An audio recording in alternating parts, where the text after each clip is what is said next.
આજે આપણે શરૂઆત કરીશું એગ્રી કોમોડિટીની ચાલની સાથે। તો મસાલા પેકમાં આજે હળદર ઉપર ફોકસ વધારે છે। અહીંયા આશરે 1% તેજી જોવા મળી છે। તો ગુવાર પેકમાં પણ સારી ખરીદારી સાથેનો કારોબાર નોંધાયો છે। જો કે એરંડામાં દબાણ રહ્યું, પણ કપાસિયા ખોળમાં નીચલા સ્તરેથી ફરી રિકવરી આવતી જોવા મળી છે। આ સાથે જ વધુ સપ્લાય આઉટલુકને કારણે પણ કોટનના ભાવ આશરે 4 વર્ષના નીચલા સ્તરની પાસે પહોંચતા જોવા મળ્યા છે। વધુ ચર્ચા કરીશું। આપણી સાથે ટ્રેડબુલ સિક્યોરિટીઝના ભાવિક પટેલ જોડાયેલા છે। તો ભાવિકજી, આપણે અહીંયા આગળથી શરૂઆત મસાલા પેક સાથેથી કરી। આજે તમામ મસાલાની અંદર એક ખરીદારીનો ટ્રેન્ડ ખાસ કરીને દેખાઈ રહ્યો છે। હળદર પર વધારે ફોકસ અહીંયા આગળથી લાગી રહ્યો છે। હળદરમાં લગભગ 1% જેવી ખરીદારી છે। જીરામાં પણ આપણે જોઈએ તો થોડી એવી ખરીદારી તો ચોક્કસપણે દેખાઈ રહી છે, 5% જેવી મજબૂતી। તો હળદર, ધાણા અને જીરું કઈ રીતે આપ જોઈ રહ્યા છો? કઈ રીતે આપ મસાલા પેક પર સલાહ આપશો? Good morning Charanaji. સૌથી પહેલા આપણે જીરાની વાત કરીએ તો જીરા યસ 30,000ની ઉપર આપણે જોઈએ છે, સસ્ટેન નથી કરી પા રહ્યો। 30,000 થી 27,000ની આસપાસ આવી ગઈ છે। જેમ જેમ વધે છે 30,000ની આસપાસ, તો આપણે જોઈએ છે કે જે મંડીમાં આવક છે એ વધી જાય છે અને 25,000 26,000ની આસપાસ જો આવે છે તો ત્યારે પછી આવક ઓછી થઈ જાય છે। હાલ કે અત્યારે આપણે જોઈએ છે કે જૂન જુલાઈમાં બીજી કન્ટ્રીઝ જે છે, ખાસ કરીને સિરિયા છે, અફઘાનિસ્તાન છે, ટર્કી છે, ચાઇના છે, ત્યાંથી પણ માલ આવી શકે છે। એટલે આગળ જતા એક્સપોર્ટ ડિમાન્ડ જે છે આઈ થિંક થોડીક વીક જ રહેવાની છે। અને આપણે લોકલ ડિમાન્ડ જોઈએ તો લોકલ ડિમાન્ડ પણ ઓકે જ છે। એટલે મને લાગતું નથી કે 30,000ની ઉપર ભાવ અત્યારે સસ્ટેન થાય। મે બી ઓગસ્ટ પછી એકવાર આઈ થિંક થોડુંક પ્રાઇસીસમાં આપણને થોડી તેજી જોવા મળી શકે છે, કારણ કે જૂન જુલાઈ સોઈંગ હાર્વેસ્ટિંગ હોય છે, એટલે એના ઉપરથી ખબર પડશે કે બીજા કન્ટ્રીઝમાં કેટલી આ વખતે હાર્વેસ્ટ થઈ છે અને કેટલું એક્સપોર્ટ માટે અવેલેબલ છે। ઓવરઓલ આજના દિવસની વાત કરીએ તો આઈ થિંક આજના દિવસમાં હજી પણ મને લાગી રહ્યું છે કે 26,000ની આસપાસ આવે છે તો એક સારું ગોલ છે બાય કરવા માટે। હાલ અહીંયાથી હું પ્રાઇસ ચેસ નહીં કરું, થોડીક વેટ કરીશ। 26,650ની આસપાસ આવે છે તો બાયની રિકમેન્ડેશન આપીશ 28,000ના ટાર્ગેટથી। ચોક્કસ રાખી શકાય 26,000નું। બટ હળદર ને ધાણામાં જોઈએ તો આઈ થિંક હળદર મને હવે સારું દેખાઈ રહ્યું છે। સારી વરસાદનો જે આપણને ડિસ્કાઉન્ટ થવાનો તો પ્રાઇસ કરેક્શનમાં ઓલરેડી થઈ ચૂક્યું છે।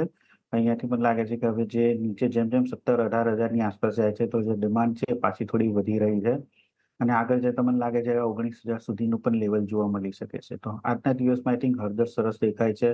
તો હળદરમાં હું બાય કરવાની સલાહ આપીશ કરંટ માર્કેટ પ્રાઇસથી 18,500ના ટાર્ગેટથી અને સ્ટોપ લોસ રાખી શકાય 17,900નો।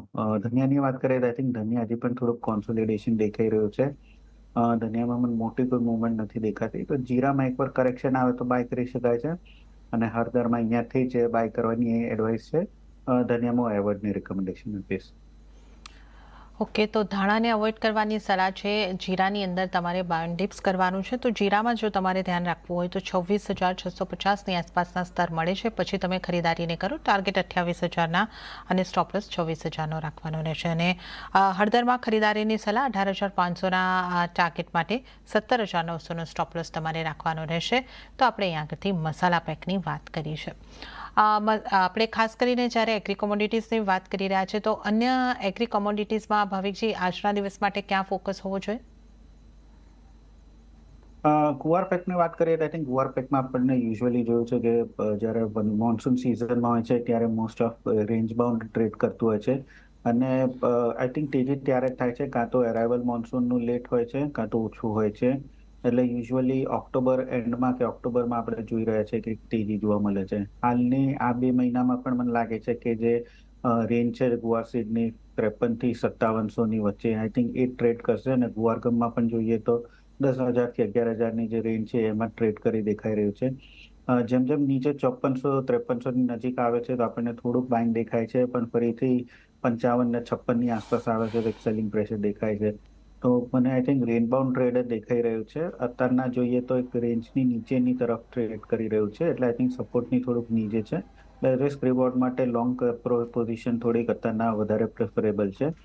તો 5400ની આસપાસ જ હું ગુવાર સીડમાં જે જુલાઈનો વાયદો છે એમાં હું બાયની રિકમેન્ડેશન આપીશ 5480ના ટાર્ગેટથી અને સ્ટોપ લોસ રાખી શકાય 5380નો। અને ગુવાર ગમ જુલાઈની કોન્ટ્રાક્ટની પણ વાત કરીએ તે પણ નીચે જો 10,580ની આસપાસ આવે છે તો બાયની રિકમેન્ડેશન આપીશ 10,700ના ટાર્ગેટથી અને નીચે સ્ટોપ લોસ રાખી શકાય 10,550નો।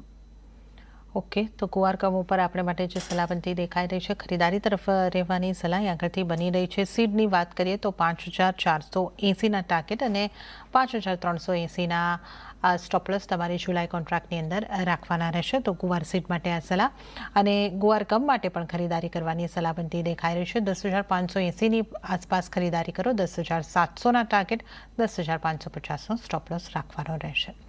અને ભાવિજી, કોટનને તમે કઈ રીતે જોઈ રહ્યા છો? જે રીતે આપણે જોઈ રહ્યા છે કે આંતરરાષ્ટ્રીય માર્કેટમાં પણ કોટનની કિંમતો ઘટતી દેખાઈ રહી છે અને યુએસ અને ભારતમાંથી પણ આઉટપુટ અહીંયા આગળથી સારું રહે એવા અનુમાન અહીંયા આગળથી બનતા દેખાઈ રહ્યા છે. તો કોટન કોમ્પ્લેક્સ ઉપર આપને કઈ રીતનો વ્યૂ રહેશે? આઈ થિંક કોટનમાં મોટી તેજી નથી. જેમ તમે કીધું, હાલ અત્યારના યુએસના આપણે જોઈએ તો સોઈંગ સારું ચાલી રહ્યું છે, વેધર ફોરકાસ્ટ સારું છે અને યુએસમાં આઈસ કોટન જોઈએ તે 19 મહિનાના તળિયા ઉપર છે. એટલે આગળ જતાં પણ એક્સપેક્ટેશન છે કે ડિમાન્ડ કરતાં સપ્લાય થોડુંક આઉટપરફોર્મ થઈ શકે છે. એટલે આપણને હાલ અત્યારના મંદી થોડી દેખાઈ રહી છે. સેમ વે અહીંયા કુકુડુકલમાં પણ જોઈએ કોટન સીડમાં, તો એમાં પણ આપણે જોઈએ છે કે 27,50, 27,60ની આસપાસ આવે છે અને ફરીથી એક સેલિંગ પ્રેશર દેખાઈ રહ્યું છે અને નીચેના ભાવમાં ફરીથી 2,550 થી 2,500ની આસપાસ આવી ચૂક્યો છે. તો હવે ઓલરેડી જે રેઝિસ્ટન્સ ઝોન છે એની આજુબાજુ ચાલી રહ્યું છે. મને લાગે છે કે અહીંયાથી જે અપસાઇડ જે છે લિમિટેડ રહેશે. હાલાકે પોઝિશન હજી પણ થોડું પોઝિટિવ છે. 27,50 ઉપર બ્રેક થતું નથી, તો હું એવોઇડ કરવાની જ રિકમેન્ડેશન આપીશ કે કાં તો કોઈની જે લોંગ પોઝિશન હોય તો આઈ થિંક પ્રોફિટ બુક કરવાની હું સલાહ આપીશ. કારણ કે અહીંયાથી મને લાગે છે કે કોટન ઓઇલ સીડ કે જે છે એ થોડુંક કરેક્શન આવી શકે છે 2,650ની આસપાસ. ત્યાંથી ફરીથી બાય પોઝિશન લઈ શકાય છે. બટ કરંટ માર્કેટ પ્રાઇસથી અપસાઇડ થોડીક લિમિટેડ દેખાઈ રહી છે. ઓકે, તો અત્યારે કરંટ પ્રાઇસથી અપસાઇડ લિમિટેડ છે, અવોઇડ કરીને ચાલી શકો છો. તો આ વ્યૂ અહીંયા આગળથી આપણે લીધો છે. અને હવે આપણે કરન્સીની વાત કરી લઈએ તો આપણે ખાસ કરીને રૂપિયાના કારોબાર ઉપર નજર કરી લઈએ તો શરૂઆતી કારોબારમાં ડોલર સામે રૂપિયો 3 પૈસા જેટલો મજબૂત થઈને 83.57 પ્રતિ ડોલરની સામે 83.54 પ્રતિ ડોલર ઉપર ખુલ્યો અને ત્યારબાદ આપણે જો જોઈએ તો 83.55ના સ્તરની આસપાસ જ કારોબાર જોવા મળી રહ્યો છે. અને ડોલર ઇન્ડેક્સની જો આપણે વાત કરીએ તો 105.29 ઉપર આપણને દેખાઈ રહ્યું છે. ભાવિકજી, તમે કઈ રીતે જોઈ રહ્યા છો રૂપિયાની આ ચાલને? આપણે ગઈકાલે લગભગ 83.58નો એક રેકોર્ડ લો પણ બનતા જોયો અને એની આસપાસ રૂપિયો અહીંયા આગળથી છે. આગળ આપને કઈ રીતની ચાલ લાગે છે? આઈ થિંક રૂપિયામાં હાલ હમણાં તો કોઈ મજબૂતી દેખાઈ નથી રહી. ગયા શુક્રવારે જે યુએસના જોબ્સના ડેટા આવ્યા એ ધાર્યા કરતાં બહુ જ સ્ટ્રોંગ આવ્યા છે. એટલે હવે ફરીથી જે રેટ કટ જે છે સપ્ટેમ્બરમાં એના ચાન્સીસ 50%થી ઓછું થઈ ગયું છે અને એના લીધે જ આપણે ટ્રેઝરી યીલ્ડ અને ડોલર ઇન્ડેક્સ છે એમાં મજબૂતી જોઈ છે. સેકન્ડ એ પણ છે કે યુરોપના જે લોકોએ ઇન્ટરેસ્ટ રેટ કટ કર્યો છે અને ફાર રાઇટ ગવર્મેન્ટ યુરોપ પાર્લામેન્ટમાં આવી છે એના લીધે પણ યુરો વીક થયો છે, જેના લીધે બાય ડિફોલ્ટ ડોલર સ્ટ્રોંગ થયો છે અને આપણો રૂપિયો નબળો થયો છે. હાલની અત્યારના આપણે ડોમેસ્ટિકલી જે પણ પોઝિટિવ ન્યૂઝ હતો, જેમ કે મોદી ગવર્મેન્ટની ફરીથી ફોર્મેશન, એને જ જે મિનિસ્ટર્સ રાખવાના, એ બધું ઓલરેડી માર્કેટમાં ડિસ્કાઉન્ટ થઈ ચૂક્યું છે. એટલે અહીંયાથી મને નથી લાગતું કે રૂપિયો હમણાં હાલ મજબૂત થાય, સિવાય કે ડોલર ઇન્ડેક્સમાં વીકનેસ આવે. તો હું બાય ઓન ડિપ્સની સલાહ આપીશ. અરાઉન્ડ 53, 57, 53, 56ની આસપાસ બાય કરી શકાય છે 53.70ના ટાર્ગેટથી અને નીચે સ્ટોપ લોસ રાખી શકાય 53.48નો, સોરી 83.48નો. ઓકે, તો 83.70ના ટાર્ગેટ અહીંયા આગળથી બંધા દેખાઈ શકે છે અને 83.48નો સ્ટોપ લોસ રાખીને બાય એન્ડ ડીપની સ્ટ્રેટેજી તમારે અપનાવવાની રહેશે. તો આપણે અહીંયા આગળથી USD/INRની વાત કરી છે અને આ સાથે જ હાલ સમય થઈ રહ્યો છે એક બ્રેક લેવાનો. લઈશું બ્રેક અને બ્રેક બાદ આપણે નોન એગ્રી કોમોડિટીઝની ચર્ચા સાથે આ શોમાં આગળ વધીશું.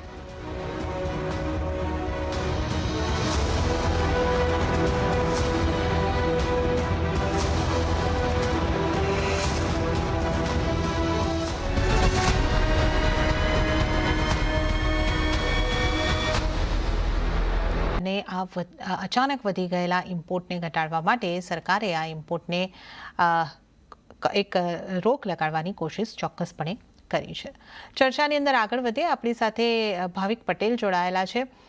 ભાવિકજી, આપણે સોનાના આઉટલુકની અહીંયા આગળથી વાત કરી લઈએ તો આગળ મોંઘવારીના આંકડા ઉપર આપણી નજર બનેલી છે, ફેડના આઉટકમ્સની ઉપર નજર બનેલી છે અને સોનાને આપણે જોઈએ તો એક નાની રેન્જમાં છે અત્યારે અને 2300ની આસપાસ કોમેક્સ ઉપર દેખાઈ રહ્યું છે અને 71,400ની આસપાસ આપણે સોનાની કિંમતો MCX ઉપર જોઈ રહ્યા છે. તો હવે આગળ સોના માટે આપની સલાહ કઈ રીતની રહેશે અને કયા સંકેતો પર નજર રાખવાની રહેશે?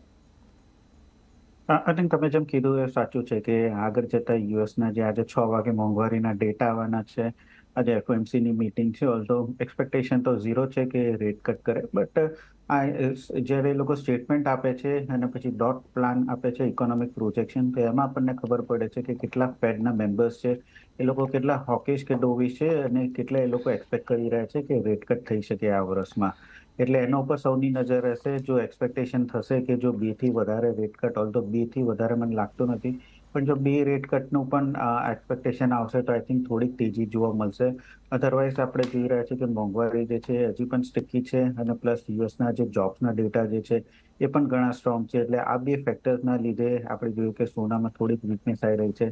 બીજું આપણે જોઈએ તો ચાઇના તરફથી જે સ્ટ્રોંગ ડિમાન્ડ હતી એ પણ નથી. ઇનફેક્ટ ફેબ્રુઆરી માર્ચમાં આપણે જોઈએ લોકોનું ઇમ્પોર્ટ થોડું ઓછું થતું હતું અને છેલ્લા 18 મહિના પછી પહેલીવાર આ વખતે લોકોએ કીધું કે એ લોકો ઇમ્પોર્ટ નથી કરી રહ્યા, એટલે એ પણ થોડો ગોલ્ડને ફટકો પડે છે. આઈ થિંક $2300 એક સારો સપોર્ટ છે. 2300ની નીચે જાય તો મને લાગે છે કે થોડીક હજી વીકનેસ આવી શકે છે. અને MCXમાં આપણે જોઈએ તો 70,000નો એક સપોર્ટ છે. 70,000 બ્રેક કરે તો મને લાગે છે થોડી વીકનેસ આવી શકે છે. એટલે આજના દિવસમાં ક્લિયરલી વેઇટ એન્ડ વોચનું જ મને લાગે છે, વ્યૂ લાગે છે. 6 વાગ્યા પહેલા કોઈ બહુ મોટી તેજી કે મંદી પણ નહીં આવે. એટલે ક્લિયરલી હમણાં ગોલ્ડને એવોઇડ જ કરવું જોઈએ. એકવાર ડેટા આવે છે એના પછી આપણને ખબર પડશે કે કઈ ડિરેક્શનમાં સોનું જઈ રહ્યું છે. ઓકે, તો સોના માટે વેટ એન્ડ વોચની રણનીતિ અત્યારે અપનાવવાની રહેશે. ચાંદીની વાત કરી લઈએ. ચાંદીમાં પણ નાની રેન્જમાં કારોબાર. વૈશ્વિક બજારમાં ભાવ $30ની નીચે અને સ્થાનિક બજારમાં થોડી પોઝિટિવિટી જોવા મળી રહી છે. તો આપણે ચાંદી ઉપર કઈ રીતની સ્ટ્રેટેજી અપનાવવાની સલાહ આપશો આપ, ભાવિકજી? સિલ્વરની આપણે સેન્ટિમેન્ટ જોઈએ તો એ થોડું બુલિશથી હવે કોશિયસ તરફ થઈ રહ્યું છે. કેટલા વખતે આપણે જોયું હતું કે $30 જે 11 વર્ષમાં હોય તો એ બ્રેક કર્યું, એના પછી 33 સુધી પણ ગયું હતું, પણ એના પછી ફરીથી હવે 30ની નીચે આવી ચૂક્યું છે. એટલે હવે $28નો એક મેજર સપોર્ટ દેખાઈ રહ્યો છે. આઈ થિંક થોડુંક બેઝ મેટલ્સ સાઇડવેઝ છે, એના લીધે પણ ચાંદી થોડીક વીકનેસ દેખાઈ રહી છે. તો ચાંદીમાં પણ આઈ થિંક 90,000ની જો ઉપર સસ્ટેન થાય છે તો ફરીથી આઈ થિંક થોડી પોઝિટિવ દેખાઈ શકે છે. બટ 2 દિવસથી આપણે જોઈ રહ્યા છીએ કે 88,400, 88,500ની આસપાસ આવે છે અને એક હલકો ફુલકો બાઉન્સ આવે છે. એટલે ક્લિયરલી એક સપોર્ટ ઝોન જરૂરથી જોવા મળી શકે છે કે જ્યાંથી થોડુંક વેલ્યુ બાઇંગ આવી રહ્યું છે. આજના દિવસમાં પણ મને લાગે છે કે યુએસના ડેટા પહેલા એકવાર નાનું બાઉન્સ જરૂરથી જોવા મળી શકે છે.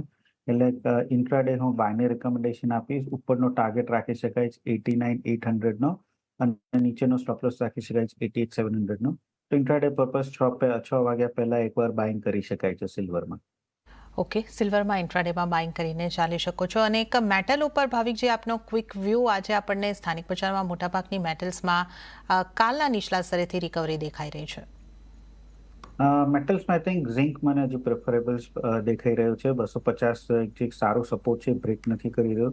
તો ઝિંકમાં હું 254ની આસપાસ લોંગને રિકમેન્ડેશન આપીશ 257ના ટાર્ગેટે, અને સ્ટોપ લોસ રાખી શકાય 252નો. ઓકે, તો આપણે મેટલ્સની પણ વાત કરીએ અને ક્રૂડની વાત કરી લઈએ તો ક્રૂડમાં આજે તેજી આગળ વધતી દેખાય છે. ઓપેક દ્વારા આ વર્ષે માંગ વધવાની આશા બતાવવામાં આવી છે અને એની ઇમ્પેક્ટ કિંમતો ઉપર દેખાઈ રહી છે.